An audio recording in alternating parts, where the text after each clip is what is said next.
Innovation and Economy. Helena, it's me. Elena has a doctoral degree in international relations from the University of British Columbia, and her previous work experience includes the public sector, academia, and in journalism. I myself am a biologist, and I'm a big nerd on environmental impact assessment, and I'm the only one in this panel without a PhD, so that's why I'm talking about the things that are not important, and they are going to talk about the things that actually are important. So, yeah. And we formed this panel because on COP28 we had the historic outcome that countries had the outcome of actually being mandated to triple renewable energy deployment, doubling down on energy efficiency, targets until 2030, and transitioning away from fossil fuels. But unfortunately, in the last 12 months since that historic outcome happened, over 1,000 new blocks have been granted already. And if until the end of their life, they would produce around 2 billion tons of CO2 equivalent. And in the last, for the next 6 months, other 436 blocks are already planned to be granted licensing. And in the end, with all of those, we would be looking at 15,000 tons of CO2 equivalent. So this is something that we don't have space in our carbon budget, and this is something horrific considering that countries actually made the decision to transition away from fossil fuels. So we would like to talk a little bit about what are the impacts of the oil and gas industry in the environment, and trying to have a discussion about how can we transition away from that, and think about what are how COP29 and COP30 would have a role on transitioning away. So we are going to start with our first presentation. Flor, if you could start. We are going to have her slides on the screen. Very good. Hello, everyone. Thank you so much for having me. I'm thrilled to be in this beautiful panel and having this conversation about something that is so important and relevant at this COP. So thank you for having me. So as Helena was saying, I work at Earth Insight. We map and analyze fossil fuel threats, expansion threats to critical ecosystems, to nature, climate, and people. So in this opportunity, I would like to present some key findings of one of our reports that we recently launched at COP16, Closing Window of Opportunity.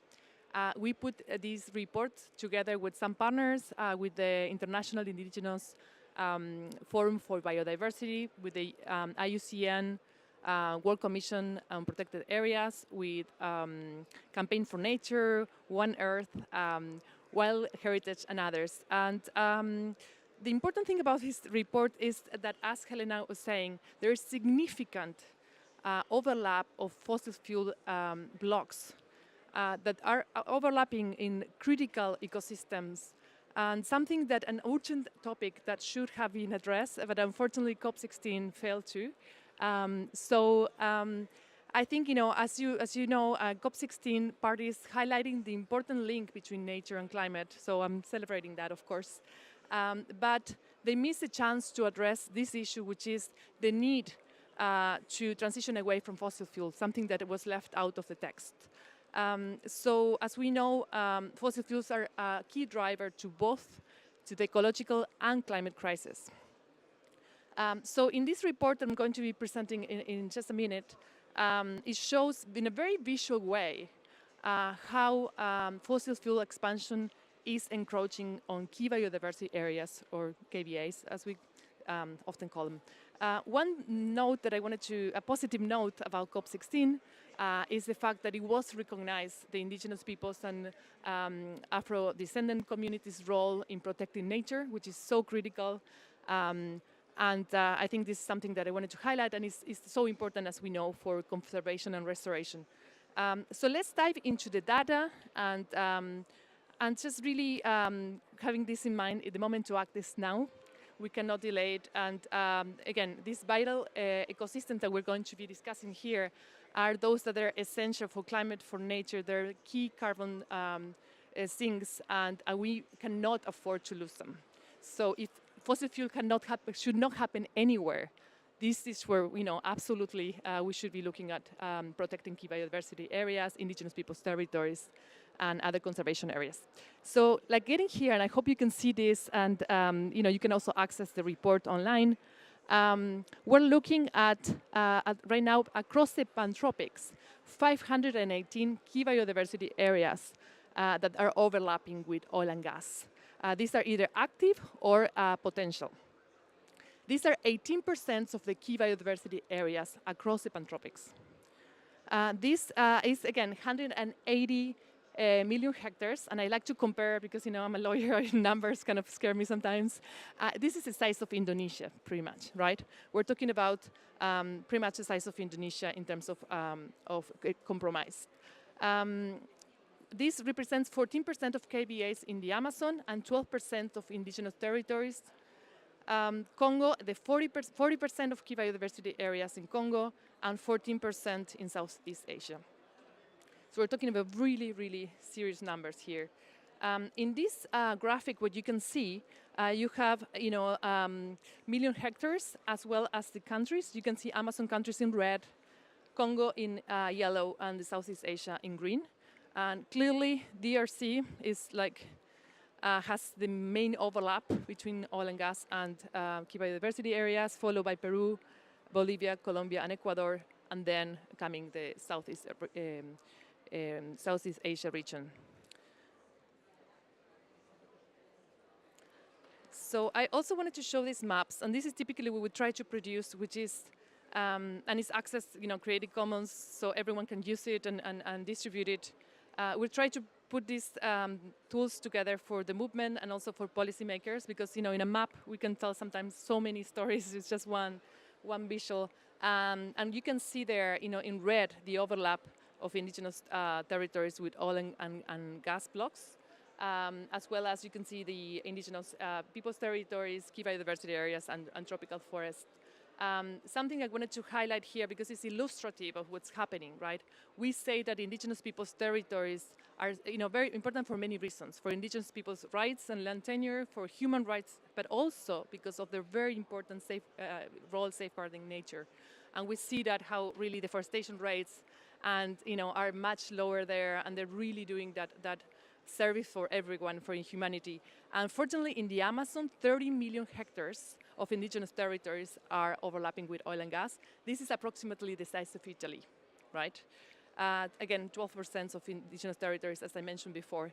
And then I wanted to mention also the fact that there's also isolated indigenous peoples in these places. For instance, the case of Peru is the second place in the Amazon with highest density, actually the most highest density of Piazzi, second in quantity in the Amazon. And 20% of the reserves of these isolated communities are also under oil and gas blocks. Of course, we do have some positive signs. We have the case of Colombia, I hope that this commitment of Colombia can be made permanent. If that was the case, 64 million hectares, or 52% of those unassigned blocks, could represent such an important, win for nature and climate, right? But we need to make sure that we enable these countries to take the lead, and we enable, in all of the way possible, including with finance, right?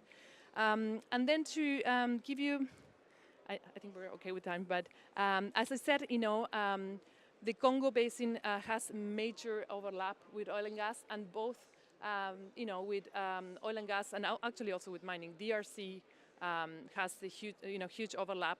I just also wanted to point it out that, as I'm sure you heard that, there's these 27 oil concessions that DRC have taken off right now of auction, but most likely they're going to be put back. So, many local actors in the space are really asking for a permanent, being permanently off the table. So I think that will be very important, of course. And finally, in the case of Indonesia, we can also see, there's important overlap here, as I was saying, with 14% of oil and gas blocks, with protected areas and tropical forests. Myanmar, Cambodia, and Indonesia are, heading the chart. Well, finally, just to put it simple, the clock is ticking. We don't have much time.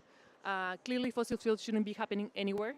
But it's clear that we do need to double down on conservation, restoration, and make sure that all of these forests are standing, that we can support indigenous peoples' rights, land tenure, and this is critical and a necessary step for climate stability and to make sure that Paris Agreement targets are fulfilled. Thank you so much. Thank you so much, Flor, for in keeping to time and with those amazing maps that you presented to us. Next, I would like to call Ricardo Fuji to talk to us from Brazil, and he's going to talk a little bit about the sensitive areas in the oceans that are being threatened by oil and gas. Fuji? Well, thank you very much, Helena. I hope you are hearing me. Greetings, everyone. Let me hide it here. Um, here. Okay, I'd like to talk a bit about the proposed and existing oil and gas projects affecting marine sensitive areas in Brazil. Uh, those are mainly located in the so-called equatorial margin, which pretty much overlaps with the Amazon coast. The Amazon coast comes, when it comes to the Brazil territory, from the northmost part of Brazil, in Oiapoque City, until the Maranhão area. The equatorial margin encompasses these five basins from Potiguar Basin to the Amazon River mouth basin, and this distance is more than 200 kilometers, about the distance from Paris to Kiev. Uh, this area is particularly sensitive when it comes to biodiversity because its ecosystems is influenced by the water, the nutrients, and energy from the Amazon River mouth that influences the whole region. His photo of the sediments coming from the Amazon River and influencing the ecosystem in uh, thousands of kilometers. The Amazon River mouth also influences the so-called Great Amazon Rift System that spans for almost 1500 kilometers. It's a mesophotic reef system, so it's different from a low depth coral system, but nonetheless is home for many species, and some of them are not yet known or cataloged by the science. Well, it's important to mention that the area is encompassed by reef systems, the mangroves protect areas and indigenous traditional people and communities, hindering it of great social environmental sensitivity. It's also, technically speaking, exploratory frontier for oil and gas, so there's little geological knowledge, there are technological barriers to operate in the high marine currents in the area. There's no infrastructure for that, and we already have production in our consolidated, more stable, less sensitive areas. But also important to mention that there since in a state of climate emergency and energy transition in Brazil, so it's pretty much incoherent to produce oil and gas in a new frontier, especially a very sensitive one as this one. Here is a map showing the characteristics of the region. In pink, there are areas of special interest for coral reef systems. We have the blocks in gray. In gray, they are the ones already granted to oil companies. The red ones are the ones available for acquisition, and the blue ones are the ones that are being assessed to be made available to acquisition by oil companies. There are almost 300 blocks available to or considered to be under exploration. This map also shows the conservation units or indigenous areas. We also have the mapping of sensitive, environmental and social sensitivity by the Federal Biodiversity Institute. Red is high sensitivity, orange is medium, and blue is low. This is of high environmental sensitivity due to the mangroves, the Amazon River mouth around here, and it's also worth mentioning that the region is home of about 80%, and I will repeat, 80% of the mangroves located in Brazil. It's also important to talk about the indirect impacts due to the climate change that the area will suffer if we have a 2 degrees increase in temperature in the region. About one third, and I repeat, one third of the species will be threatened if there is no dispersal in them. The plants and amphibians far worse than the average. If you have a business as usual scenario, about two-thirds of the species in the region, include plants, but also birds, mammals, amphibians, and reptiles, will be threatened. It's also important to mention that this is the case of the Amazon biome, but other biomes far even worse. That's the initial message I'd like to give you. Thank you for attention. Thank you so much, Fuji, for your presentation and for showing to us what is at stake if Brazil doesn't present a really good plan to phase out fossil fuels. And I have to say that I was on board the expedition that took some of the pictures that you showed, and that makes it really like close to my heart. So thank you so much for your presentation. We're going to talk next with Elena Tracy, that is going to talk to us about the impacts and the threats to the Arctic region, and I will change your slide for you. Good day, everyone. Can you hear me well? A little bit closer? Okay. Good day, everyone. My name is Elena Tracy, and I'm a senior advisor with a Global Arctic Program on sustainable development. I'm based in Oslo, Norway, and I will speak today about fossil fuel production trends in the Arctic. So now we are moving from the Amazon region up to the Arctic region. Climate-induced changes in the Arctic region are rapid and they are very visible. The region has warmed at 3 to 4 times the global average rate, leading to unprecedented temperature increases, rapid loss of summer sea ice, and ocean acidification in response to the increasing carbon emissions worldwide.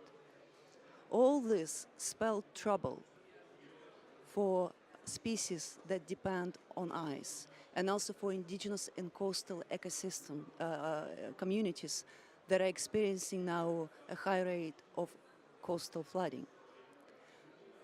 The accelerating warming is also melting the Greenland ice sheet and Arctic glaciers, raising sea levels worldwide. The Arctic is also a frontier region for fossil fuel industries. By frontier, I mean the place which is remote, difficult to access, and also have extreme or difficult environmental and climate conditions, and also with abundance of natural resources. These resources are seen to be there to extract in order to take them away to overseas markets where they will be turned into commodities. The Arctic remoteness and harsh environmental conditions, however, do not deflect fossil fuel companies in their exuberant optimism that drives them to push further to the environments previously considered as unsuitable to these types of activities. As mentioned before a number of times, the recent year and the year before, 2023 and 2024, were marked by even more optimism in terms of the future of Arctic hydrocarbons, as new exploration plans to open new fields were made, and I will speak about it today in my presentation. Next slide, please. In my presentation, I will talk about oil and gas production trends in the Arctic up until the year of 2050, the target year for the net zero global commitments. My talk is based on the research brief that I have been writing and it has been completed just now, and it's published today on our website. It's called Trends in the Arctic Oil and Gas Production and Associated Emissions. Next slide. Yes. Today, the Arctic region has a significant presence of oil and gas projects that are spread across the 3 countries. It's Russia, it's Norway, and it's Alaska, the US. All of them with expansion plans in terms of mineral production and exploration in the Arctic. The Arctic region contains about 13% of the world's undiscovered oil and 30% of its undiscovered gas resources. Russia has continued to dominate the production of fossil fuels in the Arctic by a magnitude of 28-1 compared to Norway and 15-1 compared to Alaska. Russia Arctic production, and you can see it on the map here, if you can actually, yes, locate it. There is a cluster of these red dots looking very alarming. So they all, most of them are located in the basin of 2 large northern rivers. It's the Pechora River and Ob River, which flow into the Barents and Kara Seas. And it's also developing a new oil project. It's really a mega project, Vostok Oil, in the basin of the Yenisei River. It's shown at this map. The producing fields are surrounded by enabling fossil fuel infrastructure, including pipelines, ports, and oil and liquid natural gas terminals. In Alaska, oil production takes place in the coastal area of the North Slope adjacent to the Beaufort Sea. The Trans-Alaska Pipeline transports oil to markets from the Prudhoe Bay oil field. Alaska oil production numbers will go up over the next few years due to the development of the ConocoPhillips mega project known as the Willow Project, and you probably have heard a lot about that project, on the Alaska North Slope. In Norway, Arctic oil and gas production comes from offshore fields located on the Norwegian continental shelf, 2 fields in the Barents Sea, and 1 field in the Norwegian Sea. A new large oil field that has been under development by Equinor company, known as the Johan Castberg oil field, is scheduled to begin production near the end of 2024. It is located in the Barents Sea, 100 kilometers northwest of the currently producing Snokhvit field. Next slide, please. Well, let's now look at the global fossil fuel production trajectories and compare them with the trajectories consistent with the emission reduction pathways to keep temperature increases below 1.5.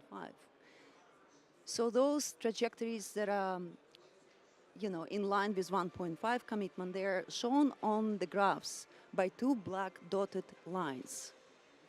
On the left graph, which shows the global production trends up until 2050, we see production going up until 2030, after which it starts declining. The decline in production does not appear to be steep enough, however. By 2050, the target year of net zero emissions, the gap between the projected global production based on business as usual scenario and where production should be in terms of meeting climate goals is a world apart. If global production trends are looking alarming because the peak is too late and the decline is not sharp enough, the Arctic trends are even more alarming.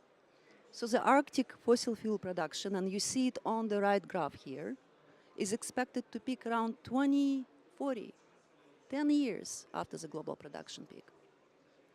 Next slide, please. So the current trajectory of the fossil fuel industry's plans for production in the Arctic is inconsistent with the 2050 net zero commitments made by governments under the Paris Agreement.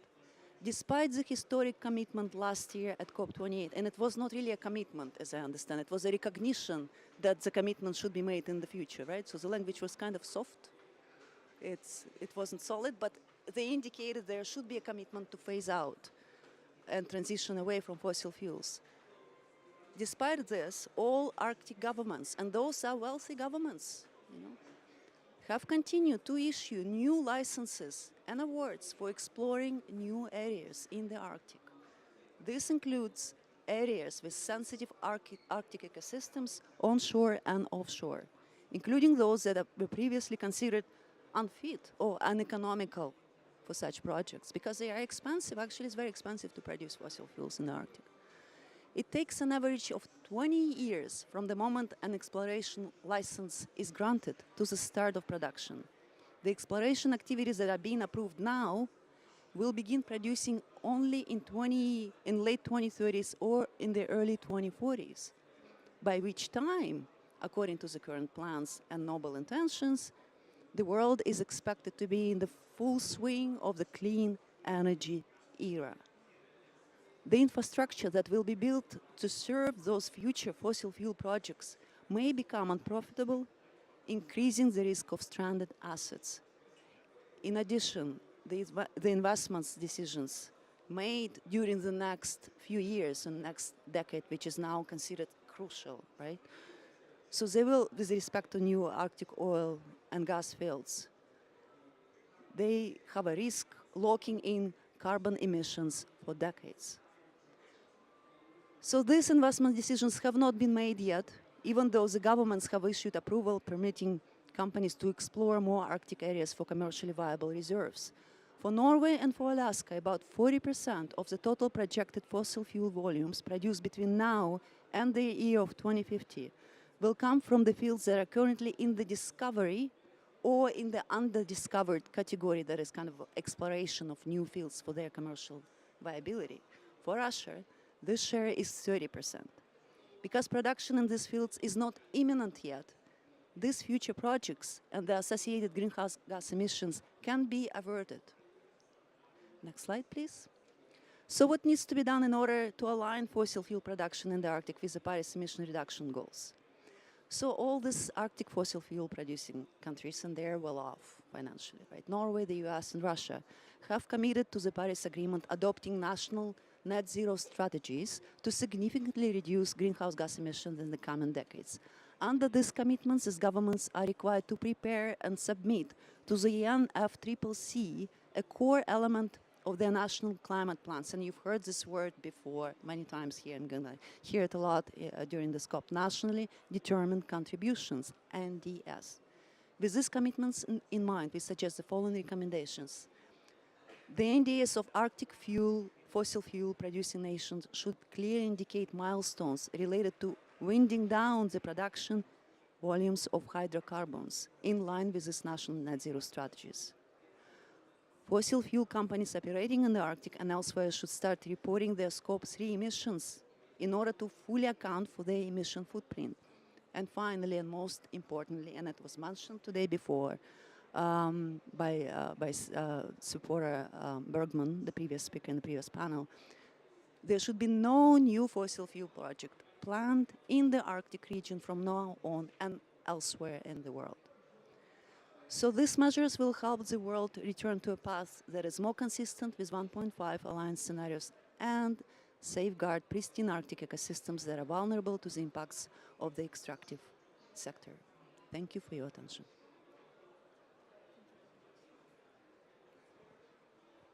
Thank you very much, Elena. And thank you very much for all the presentations that really show what are the impacts indirect from oil and gas industry because of the impact that they have on the climate, and even the direct impacts that the projects have, or in the case of a blowout, what could happen with coastal ecosystems as well, and in the case of infrastructure as well. So all of those impacts, and we can see most terrifyingly, like the amount of protected areas that we thought it was going to be a place that we were going to have a carbon sinks, for example, but they are threatened by this industry as well.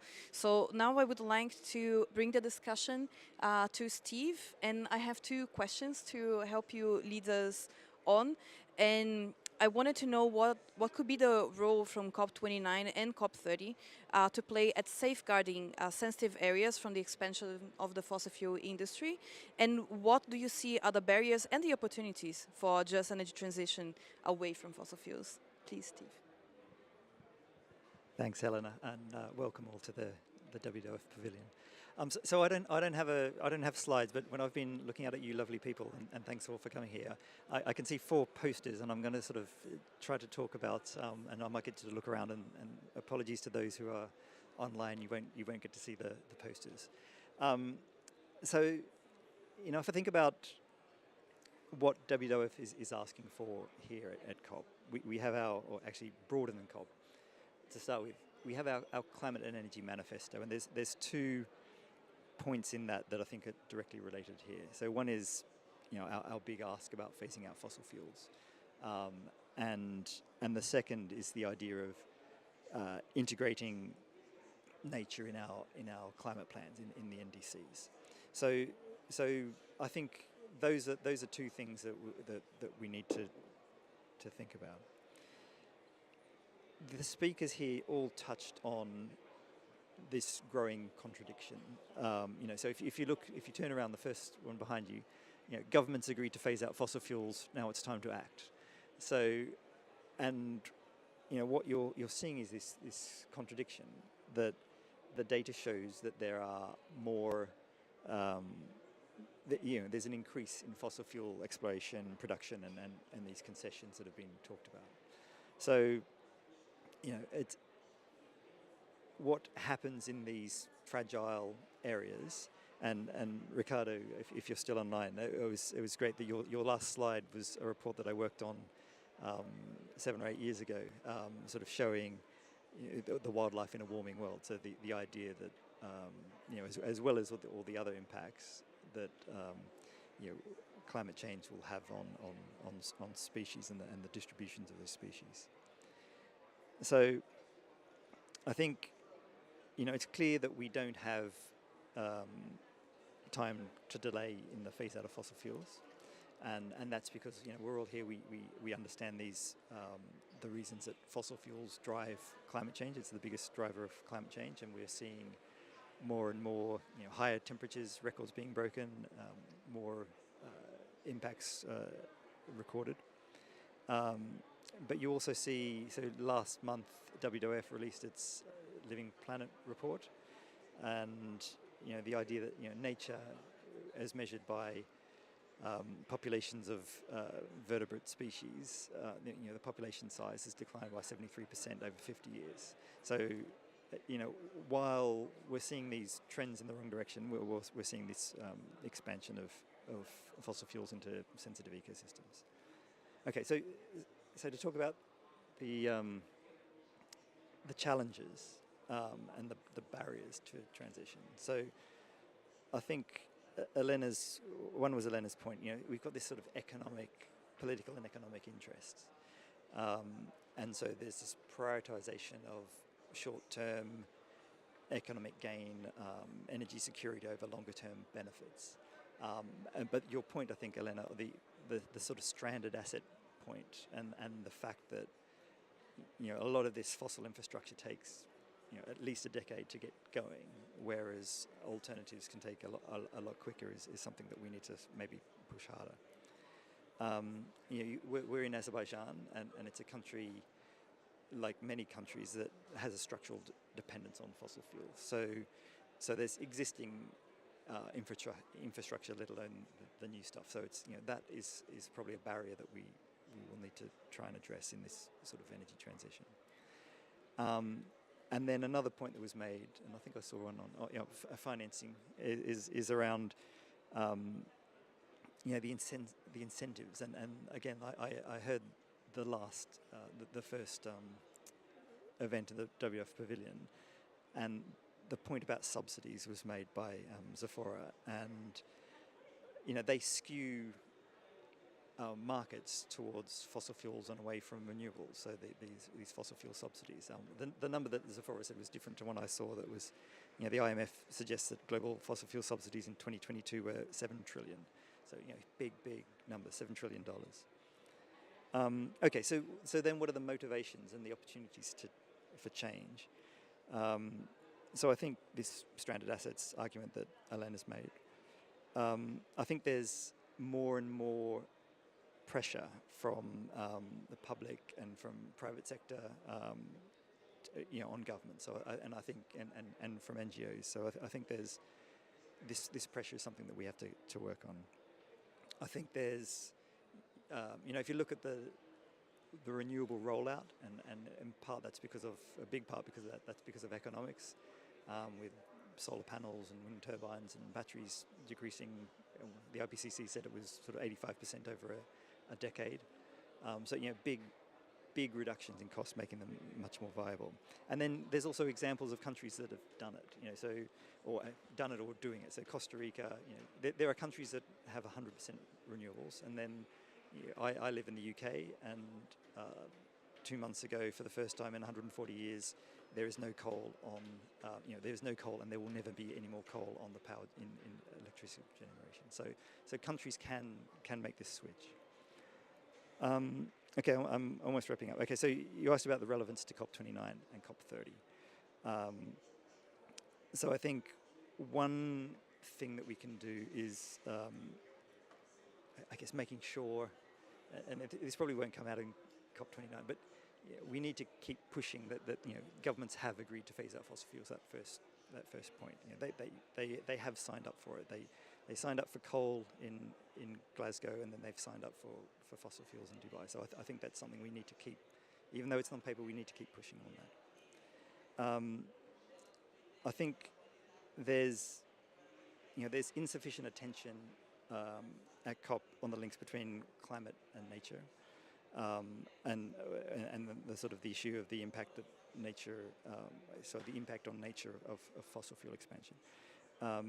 So if we have one thing that we're asking for, if you look at this photo here with the dragonfly, our COP expectations paper, one of the things we're asking for is a creation of a climate and nature work program. So there's a little QR code that you can zap later on. And the idea of this is to try and promote, to implement previous decisions and promote alignment with the GBF, the Global Biodiversity Framework of the Convention on Biological Diversity. So so making that link, and this work program, we would want it to take forward the legacy of the UAE presidency and sort of operationalize the alignment with the global biodiversity and framework and the global stock take. And how does this achieve? So one thing, here's another poster here, is the NDCs we want. So the idea, we want the NDCs, so the nationally determined contributions, which are how we do things under the Paris Agreement, and the NBSAPs, so under the Global Biodiversity Framework. We want them to be aligned and both to sort of talk about climate, both to talk about nature. And then I'll make one more point, maybe two more points. So finance is clearly something in COP29. It's the big talking point here. The idea of this, the new 100 billion, how much money, the trillions that we're asking for. And I think it needs to, somehow we need to sort of think about how, so we want money for mitigation, we want money for adaptation, we want money for loss and damage. And I guess on the mitigation side, can we think about how we channel money into renewables? And again, this was a point I think made in the last one, and away from fossil. So what are we doing with that mitigation money? And so it could be addressing barriers like the subsidies we talked about. And then COP30, I think it's too hard. I think we don't know enough about what's going to happen in COP30. But I think, if we do this proposed framework, this proposed work program on climate and nature, it's something that you would start talking about here, and maybe in a cover decision get the idea that we would have this, and that would be passed on to future COPs to do. But I'll stop there. Thank you very much. That was great. We don't have quite a lot of time, so I'm gonna pose a few questions for our panel, and then I'm gonna open for questions for the audience. So I just wanted to check if Ricardo Fuji is still on the line, because we can't see him on the screen, maybe? There he is.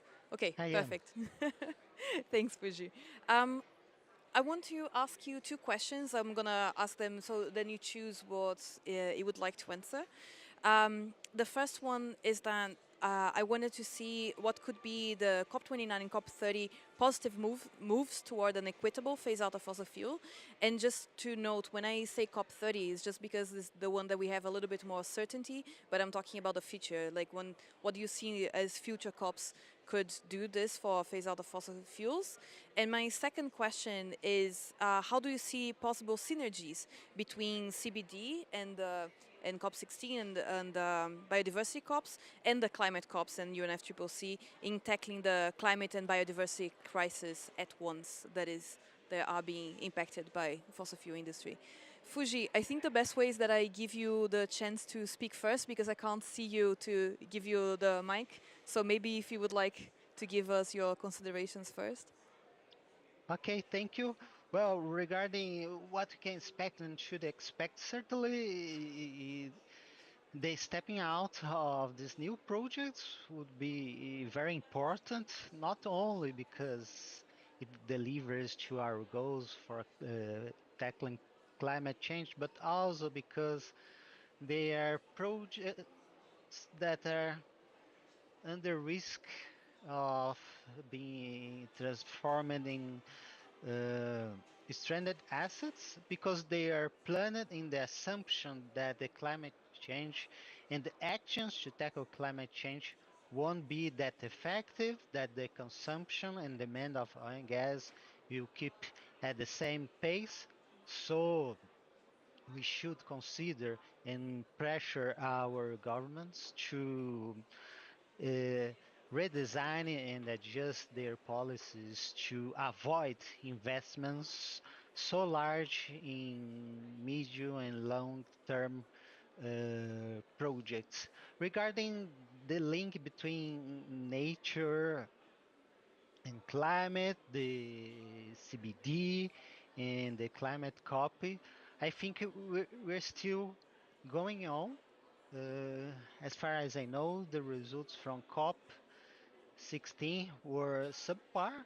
There are some advances, but we are still are not connecting the dots between climate change and biodiversity.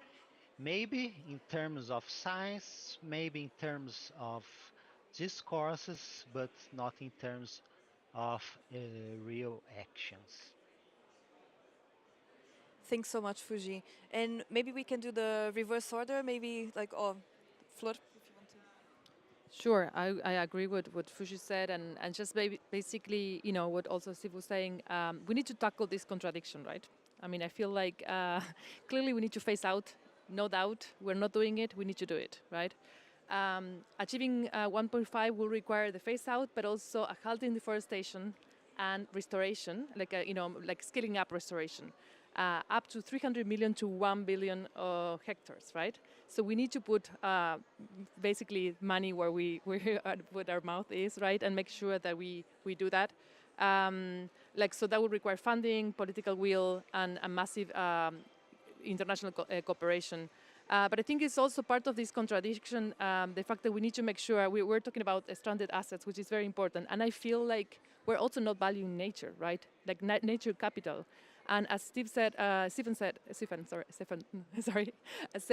there's the issue of how nature is affected by climate, but it's also nature is a solution for climate, and we're just failing to articulate that, which seems, you know, so clear to my children, you know, and it's just we need to make sure that we talk about carbon, you know, sequestration and storage and sequestration, and yes, fine, this is very expensive.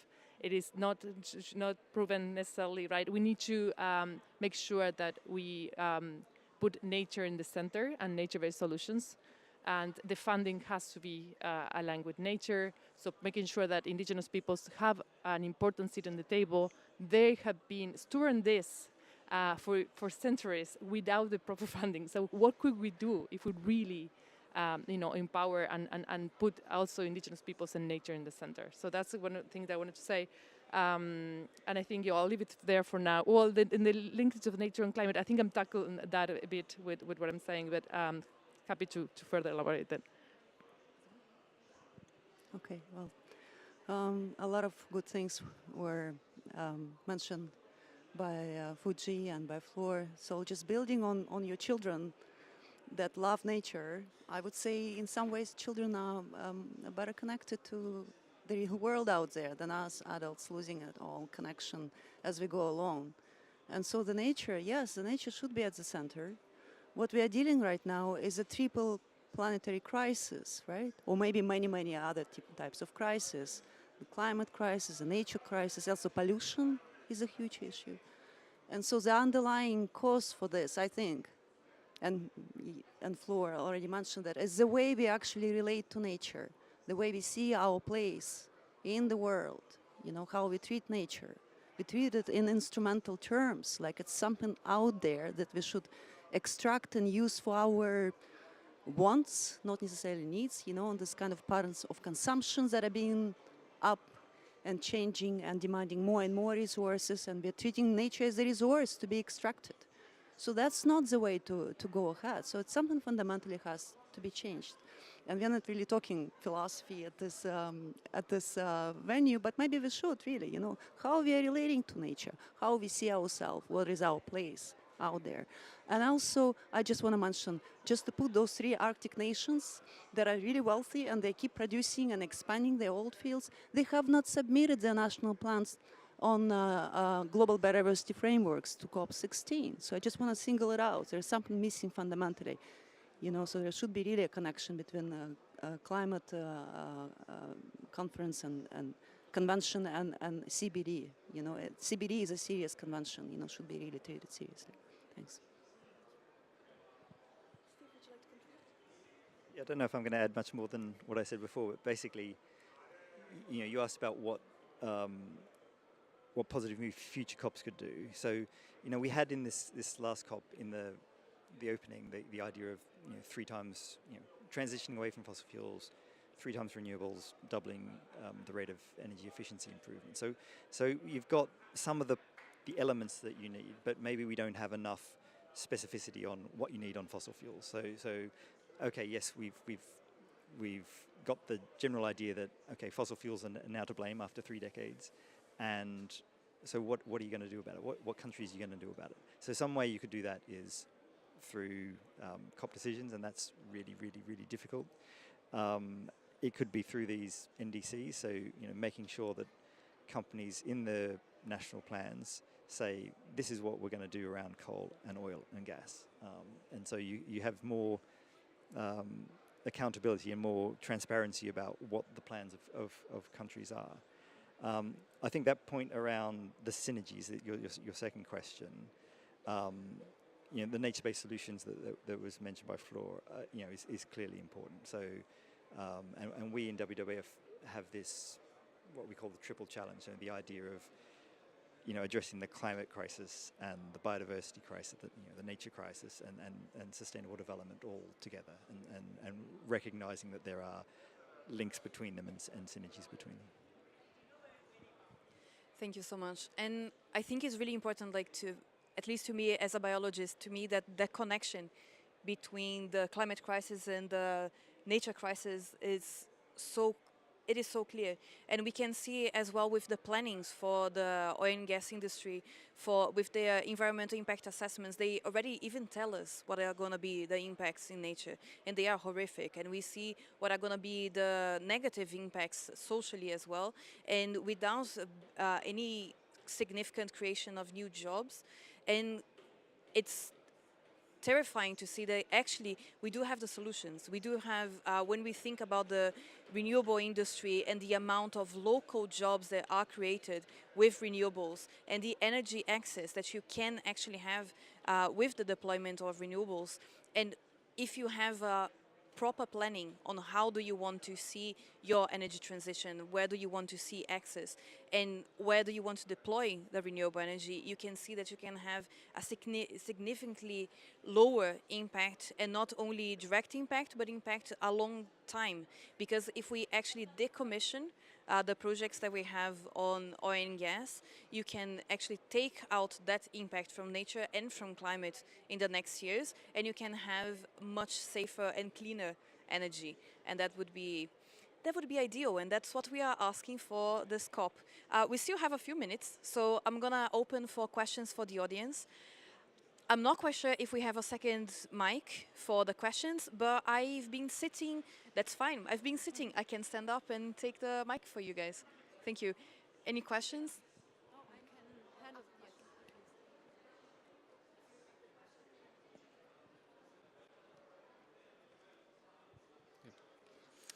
Hello, my name is Declan Gallagher. I'm a researcher from Indiana University studying climate change in the Caspian Sea, and that's both in terms of security and the loss of biodiversity.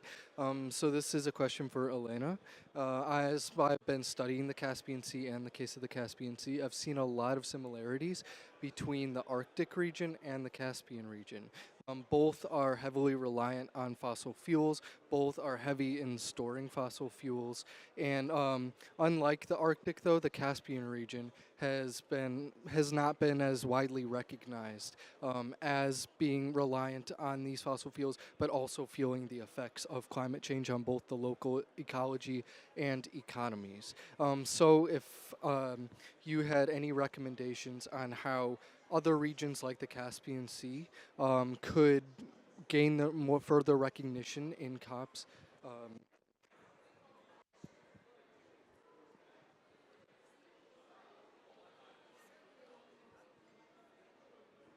you want me to? Yeah, hi, Jeroen. No? Jeroen Kraan with Nu.nl. I'm a journalist. Also for Elena, I guess. It was interesting to see you lay out the planned future production of oil and gas in the Arctic region. I'm guessing with Russia and the US under Trump, it's pretty clear that there's not going to be any plans to stop that, at least from the federal government. So I was wondering if you could talk a little bit about the political situation, specifically in Norway, whether there is any perspective there of actually the government changing course. Thank you so much, Fencer. And just to say, I thought the mic was off, but it was me, actually. I was without power. So I'm going to give it to Elena first, and then we have last question. Yes. Well, thank you for your first question about Caspian Sea. Well, it is a very, unique ecosystem as well.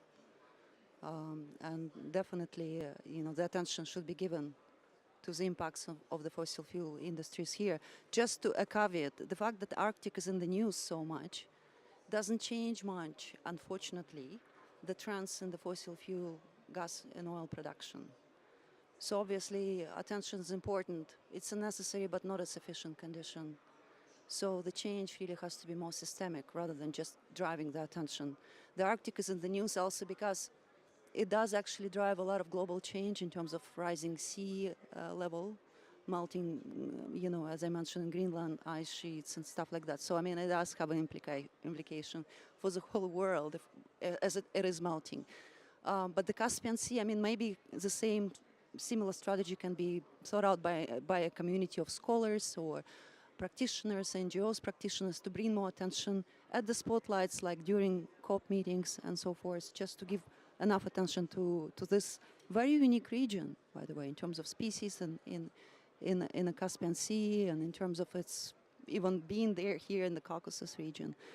So it is a very important spot, and I hope it will gain more attention from now on. And we do have an office here, or even we have an office, WWF office here in Baku, and so there should be given more attention to this question. Thank you for bringing it up to us today.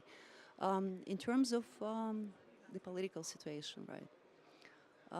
So you're saying that, okay, well, there's not much change to expect from U.S. and Russia in terms of their future plans for increasing production. It's not just the governments that are driving it. It's also kind of this pressure on competitiveness.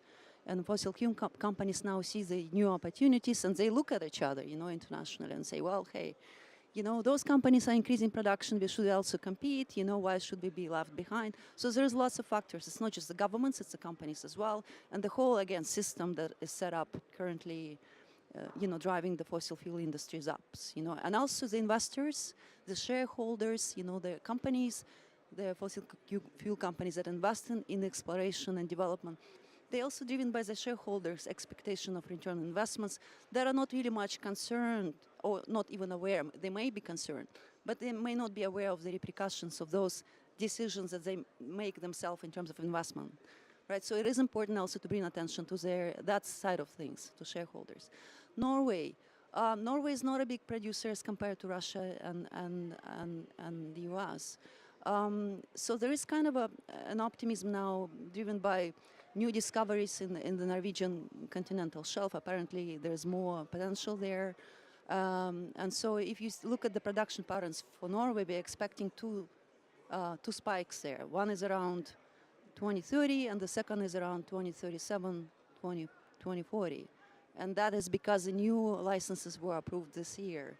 Again, it's driven by the optimism of the Norwegian governments to have those fields now newly approved fields being economically viable, and also there is an expectation that the price will remain high enough at the current level, and it will continue to remain high as well. So yes, it is unfortunate, and it's what is maybe surprising is to see this kind of patterns of investments and opening up new fields in all three countries, even though they're very different politically speaking, right? So that suggests that the problem is not necessarily in the type of a political regime or government in place, but they are stronger, they are systemic. So that will be hard to avert, and so we need to really think and act systemically on this. Thanks. Let's do one last very quick question. I'll keep my question very quick. My name is Lori. I'm representing the State University of New York system, the public schools. And I just wanted to ask if you guys had any advice for just students or individuals who do want to take place in mitigating the climate change and ending the fossil fuels, if they're not involved in government organizations or anything like that, just individuals. What an amazing question. I think we are all very nerdy in this panel, and I can really say that it's a total pleasure to work with nature and to think about how can we make the world a better place and how can we actually get ourselves out of this crisis. So I would say try to study something that you would like to study and that you have a passion about, because you're going to have to study a lot and you're going to have a little bit of ups and downs. So try to do something that you're passionate about and that you can use your skills to make everything better. I'm happy to come in here because if something gives me hope is my children and my students. And I feel like, of course, it's very important that you study something that you like, but I feel like sustainable development, sustainability, climate change, nature issues are, cross-cutting. And I hope that whatever, studies you take, you will consider that.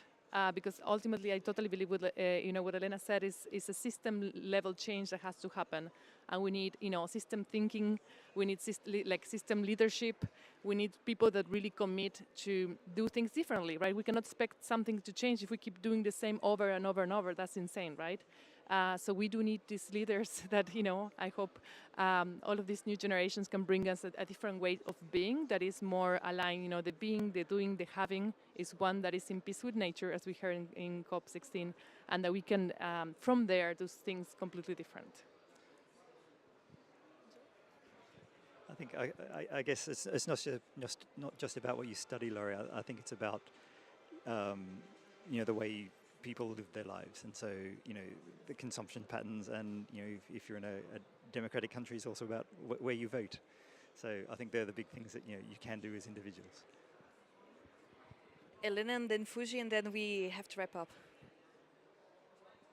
Well, yeah. So a lot of things have been advised and said. Just follow your heart, and if your heart is in the right place, just keep on going, keep on doing what you're doing.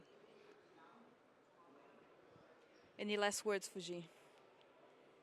No, I think we have more power than we realize as consumers and citizens. So our choices, even small, will influence to be part of something bigger. Thank you very much. So I'm really happy to close this panel with a very positive message and we are all here at COP29 trying to make things better and trying to find solutions to get out and do energy transition. So I hope you have a very good COP, and thank you for coming to this panel. And let's phase out fossil fuels. Thank you very much.